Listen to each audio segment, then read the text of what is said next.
यहाँ लगवा में जो अभी सभा हो रहा है उसमें सहभागी मंच पर आसीन सभी पार्टी के नेपाली कांग्रेस, माओवादी केंद्र, लोसपा, एकीकृत समाजवादी पार्टी, सभी पार्टी के नेतागण, दो उम्मीदवार, अच्छा उम्मीदवार दो ही नहीं है, मैं भी हूँ उम्मीदवार, बाद में कहूँगा, लेकिन संबोधन करते समय मैं प्रतिनिधि सभा के उम्मीदवार लक्ष्मण लाल कर्ण जी, प्रदेश सभा के उम्मीदवार राम नारायण कुर्मी जी यहाँ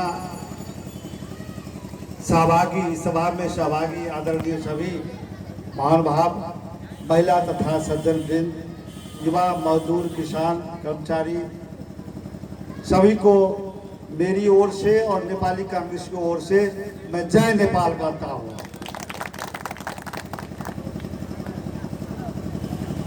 देखिए, मैं सबसे पहले शुरुआत करता हूँ नागरिकता से।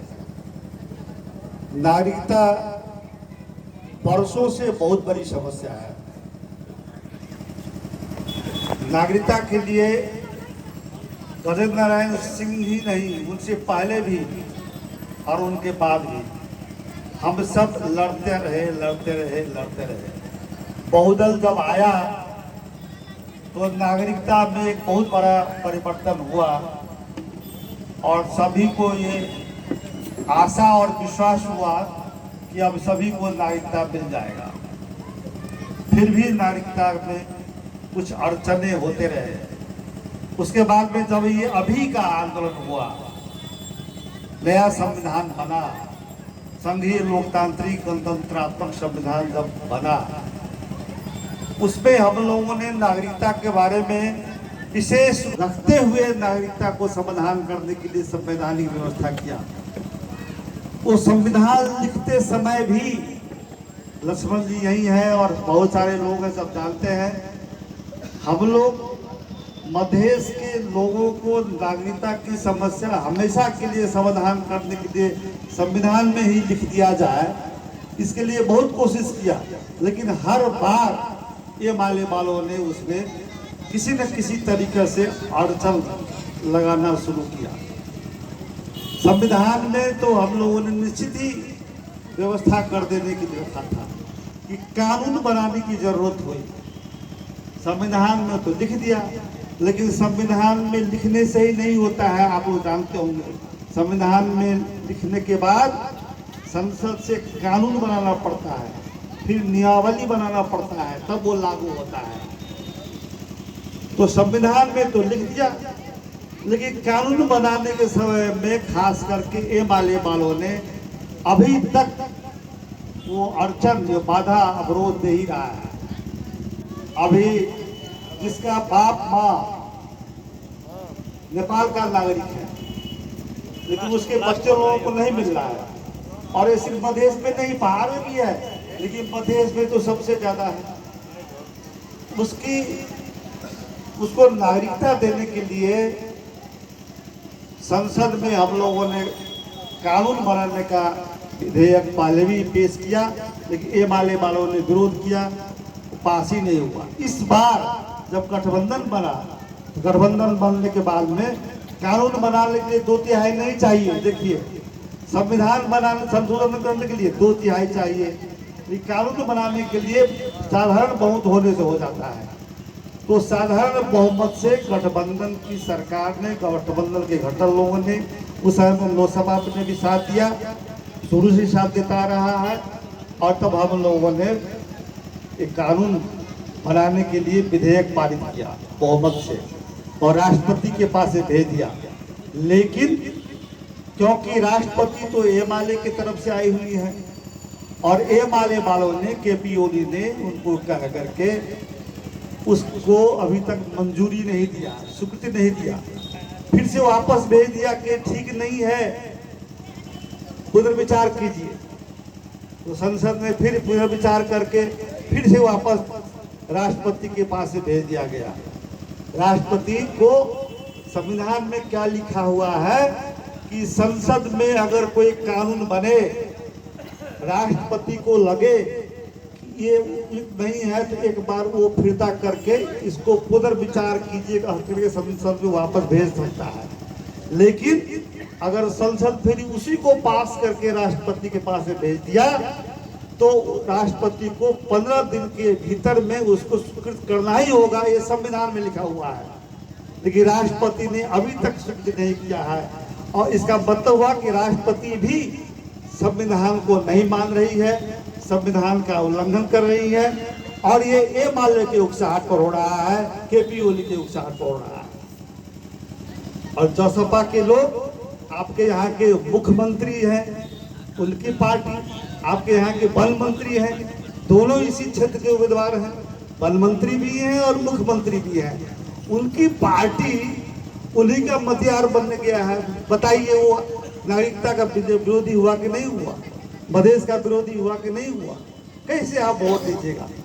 लगवा वासियों, लगवा का मैंने जो रिकॉर्ड लिया है 5500 से ज्यादा वोटर यहाँ के हैं। इधरवा की इधरवा क्या कहा है, इधरवा को मिला दिया जाए तो 7800 से ज्यादा वोट आप लोगों का है यहाँ पर। आप लोग निर्णायक शक्ति हैं, इसलिए इस वार्ड के लोगों से, लगवा वासियों से, इधरवा वासियों से मैं आप लोगों से विनम्र अनुरोध करता हूँ, अपील करता हूँ कि आप लोगों के हाथ में ही निर्णायक शक्ति है। आप लोग निर्णायक है इस चुनाव के, प्रतिनिधि सभा के और प्रदेश सभा के चुनाव के बारे में। इसलिए आपका जो 4 गते मतदान होने वाला है, उस मतदान में आप अपना निर्णय पूरी एकता से इस तरह से दीजिए कि जो मधेश विरोधी, संहिता विरोधी, गणतंत्र विरोधी जो ये माले है, उसका जो मतियार है आपके यहाँ का, उसको आप पत्ता साफ कर दें। इस तरह से आप निर्णय करें। आप राम नारायण कुर्मी, लक्ष्मण लाल कर, लक्ष्मण लाल जी बताई है कि संविधान संशोधन के बारे में, मधेश के हित के बारे में उन्होंने क्या किया है, गठबंधन के उम्मीदवार हैं। राम नारायण कुर्मी मैं तो बहुत पहले से जानता हूँ, बहुत ही सक्रिय, बल्कि उनको अवसर नहीं मिला, युवा है, मजदूर नेता भी रहे।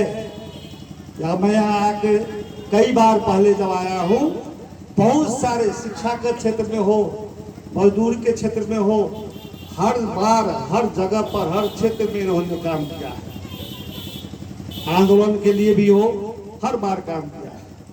तो मैं आप लोगों से आग्रह करूंगा, लगवा वासियों से, ये वार्ड नंबर 16 है ना, 16 नंबर के सभी मतदाताओं से मैं अपील करूंगा।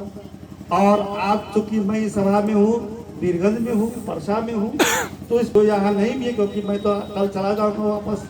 तो मैं सभी मतदाताओं से अपील करता हूँ अपनी ओर से, नेपाली कांग्रेस की ओर से, कि आप राम नारायण कुर्मी को विजयी बनाने के लिए रुख छाप में, गाछी छाप में वोट अवश्य दें। उसी तरह गठबंधन के लिए भी लक्ष्मण लाल जी को जिताने के लिए भी अवश्य वोट दें। और मैं पहले आपको शुरू में कहा था कि यह 2 ही उम्मीदवार नहीं है, मैं भी उम्मीदवार हूं। देखिए, ये दोनों उम्मीदवार जो है हमारे आदरणीय और प्रिय उम्मीदवार, उसका तो प्रत्यक्ष वोट तो आप वोटर आप है ही। मेरा वोटर तो देश भर के मतदाता है। 165 संसदीय निर्वाचन क्षेत्र, 330 प्रादेशिक निर्वाचन क्षेत्र, या कहिए कि 7 प्रदेश, क्योंकि मैं प्रतिनिधि सभा में समानुपातिक का उम्मीदवार हूं। अभी पूर्व वक्ता ने कहा कि कलम छाप में दीजिए, समानुपातिक में कोई गठबंधन नहीं है, प्रत्यक्ष में गठबंधन है। आपको 4 वोट देना पड़ेगा। जब आप बूथ पे जाइएगा तो आपको 4 बार बारी बारी से आपको 4 बार वोट गिराने का अवसर मिलेगा। 4 अलग अलग बैलेट पेपर मिलेगा। 2 बैलेट पेपर लाल रंग से छपा होगा और 2 बैलेट पेपर काला रंग से छपा होगा। तो काला रंग वाला जो, लाल रंग वाला तो 2 है ही, काला रंग वाला जो बैलेट पेपर है वो समानुपातिक का है, मेरे लिए भी है और प्रदेश के लिए भी होगा। दूसरा जो भी लड़े हो यहाँ से, यहाँ से ही नहीं, आप जो वोट दीजिएगा तो उस प्रतिनिधि सभा के लिए, दूसरा वोट जो होगा प्रतिनिधि सभा के लिए, उसमें वो वोट मुझको भी मिलेगा। और देश भर में जितने लोग प्रतिनिधि सभा में हैं, जैसे मान लीजिए 12 में फरमुला मंसूर है, या यहाँ आपको केंद्र में भी हैं कुछ लोग, प्रदेश में तो वो राकेश सिंह है, तो उसी तरह यहाँ अनिल रुंगटा है प्रतिनिधि सभा में, गोपाल मान जी है सैगजा में। उतना ही नहीं, जो महिलाएं हैं प्रतिनिधि सभा के लिए, उन महिलाओं को भी मिलेगा आपके एक वोट से। ये मत समझिए कि आप यहाँ जो वोट दीजिएगा उसका अकेले परसा के और इसी क्षेत्र की लेकिन होगा। इसलिए मैं सभी से आग्रह करता हूँ, उसमें अपना अपना पार्टी का छूट है किसको देना है। मैं नेपाली कांग्रेस के मतदाताओं से आग्रह करूंगा कि आप लोग दोनों समानुपातिक मत में, गांठ छाप में, रुख छाप में वोट लगाने के लिए खुद भी और बाकी मतदाताओं को भी कन्विंस करने की कोशिश कीजिए। ये भी मैं आप लोगों से अपील करना चाहता हूँ। मैं पहले भी वीरगंज कई बार आ चुका हूँ, आंदोलन के क्रम में, संगठन के क्रम में, विकास क्रम में। देखिए, मैं जमाने में शिक्षा मंत्री था, जमाने में सामान्य प्रशासन मंत्री था, जिस समय में संसदीय और राजतंत्र प्रणाली था, बहुदलीय प्रणाली था। उस समय में 2 बार सामान्य प्रशासन मंत्री हुआ, बहुदल था, संसदीय प्रणाली था और संवैधानिक राजतंत्र था। उसके बाद में फिर मैं शिक्षा मंत्री हुआ, उद्योग मंत्री, वाणिज्य मंत्री भी हुआ। उसके बाद जब नया संविधान बना, उसके बाद मैं भौतिक पूर्वाधार मंत्री बना, सुशील कुराला के प्रधानमंत्री में, प्रचंड जी के प्रधानमंत्री काल में उप प्रधानमंत्री और गृह मंत्री बना। हर बार मैं वीरगंज पर आया हूँ। यहाँ के साथियों को पता होगा, चाहे प्रशासनिक कार्यालय की स्थापना की बात हो, चाहे सड़क निर्माण की बात हो, आपका ये पथरिया से जो यहाँ आईसीपी रोड के 6 लेन बना हो, मेरा ही निर्णय है, मैं दावा के साथ कहता हूँ। और कई पुल, कई सड़क मैंने बनवाया है मेरे निर्णय से। भेड़िया ही, हाँ भेड़िया ही के पुल मुझे भी उतना याद नहीं रहता है। जब मैं जाता हूँ तो लोग कहते हैं, सर कहते हैं आप ही का बनाया हुआ पुल है, आप ही का बनाया रास्ता है।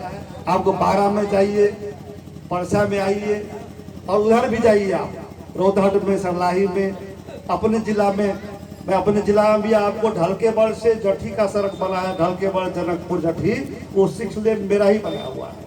लोग कहता है कि अपने घर बना लिया, अपने घर। मैं यही कहता हूँ, नगवा वासियों ने आपको मुख्यमंत्री भी दिया, नगवा वासियों ने आपको आपने वन मंत्री भी दिया, आपके घर भी उन्होंने क्या बना दिया?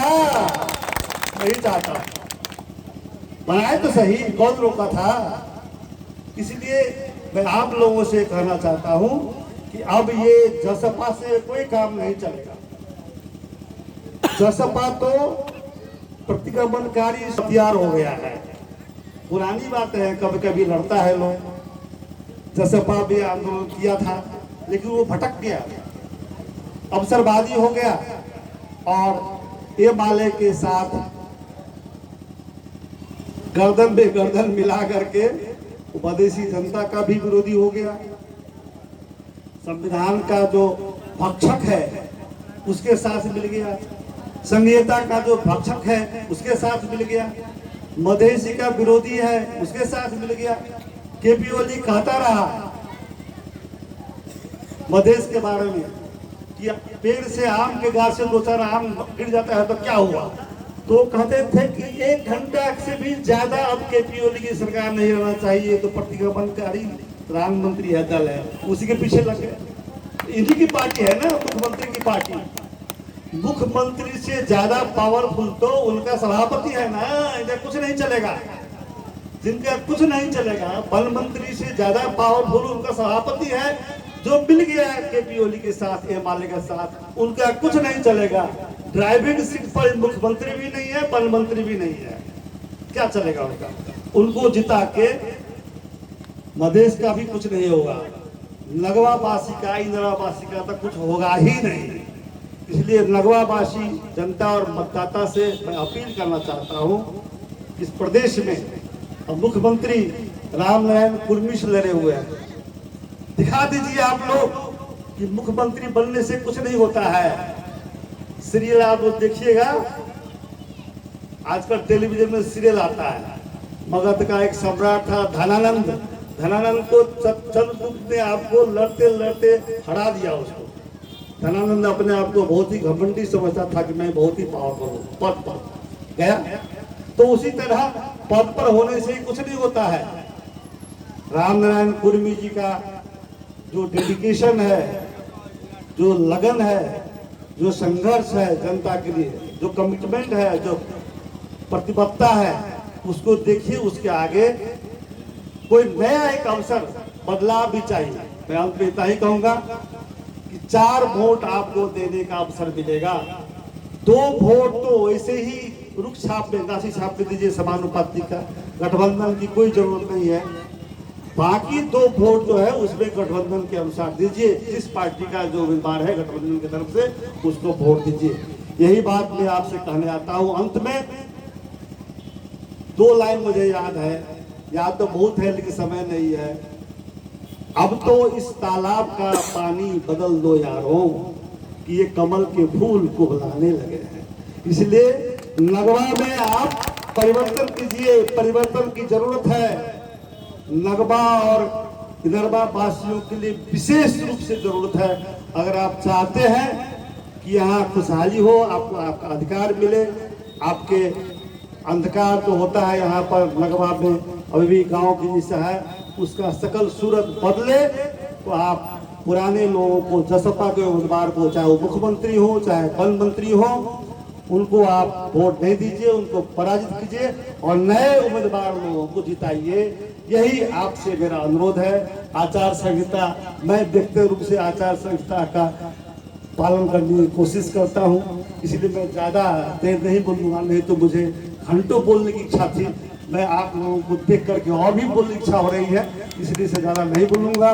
4 गते के लिए हमेशा तैयारी कीजिए और गठबंधन के उम्मीदवार को विजयी बनाइए। धन्यवाद। जय नेपाल, जय मधेश, लाल सलाम, अभिवादन। क्या क्या है सब